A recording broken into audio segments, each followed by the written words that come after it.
अक्षरों में रामपाल सैनी का विनाशी निःशब्द स्वरूप, जहाँ विसर्जन भी अपना विसर्जन कर देता है।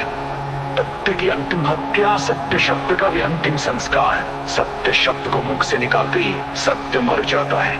जिसने इस शब्द को जन्म दिया वही उसकी हत्या का दोषी है।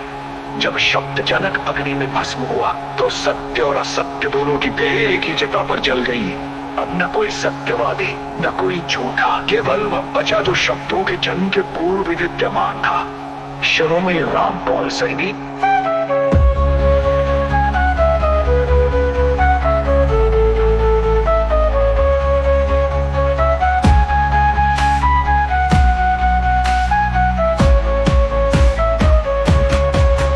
का परमाणिक शून्य ज्ञान ने स्वयं को ही निकल लिया। ध्यान करो तो ध्याता बच जाता है, ध्यान छोड़ो तो त्यागी जन्म लेता है। मैंने ध्यान को ध्यान की भट्टी में झोंक दिया, तब भट्टी ने स्वयं को ही भस्म कर लिया। अब न भट्टी शेष न था, केवल वही राजो भस्मीकरण के पूर्व विद्यमान था।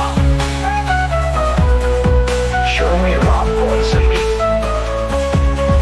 प्रेम का निःशेषीकरण, प्रेमी प्रेम और प्रेमिका का त्रिकोणीय आत्मदान मैं प्रयत्न करता हूँ। ये वाक्य प्रेम का कफन है। जब प्रेमी ने प्रेमिता को प्रेम की चिता पर चढ़ाया तो प्रेम स्वयं ही चिता बन गया। फिर प्रेम ने स्वयं को जला डाला, तब वह प्रकट हुआ जो प्रेम के जन्म के पूर्व भी विद्यमान था।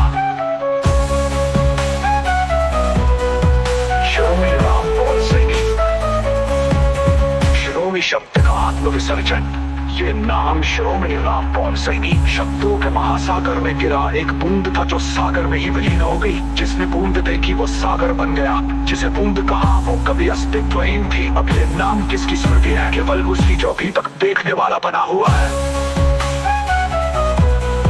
शिरोमणि रामपाल सैनी। अस्तित्व का निःशेष विस्फोट हूँ और नहीं हूँ का महानिर्वाण। मैं हूँ कहना अस्तित्व का अंतिम छल है, मैं नहीं हूँ कहना अस्तित्व का अंतिम ढोंग है। जब कथनकर्ता ने स्वयं को विस्फोटित कर दिया तो हूँ और नहीं हूँ दोनों का अस्तित्व ही नष्ट हो गया। अब न सत्ता शेष न असत्ता, जो विस्फोट के पूर्व भी विद्यमान था।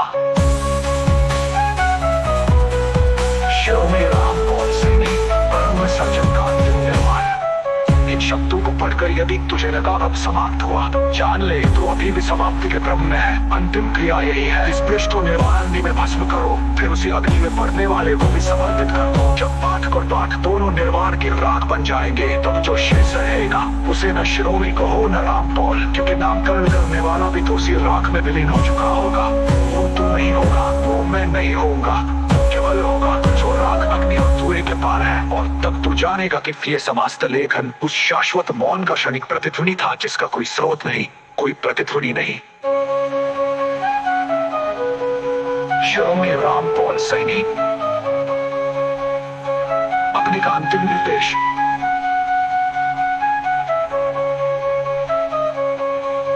इन शब्दों को निर्वाण अग्नि में भस्म करो, भस्म करने वाले को भी उसी अग्नि में विसर्जित करो। शेष राख को प्रलय के समुद्र में तबाही।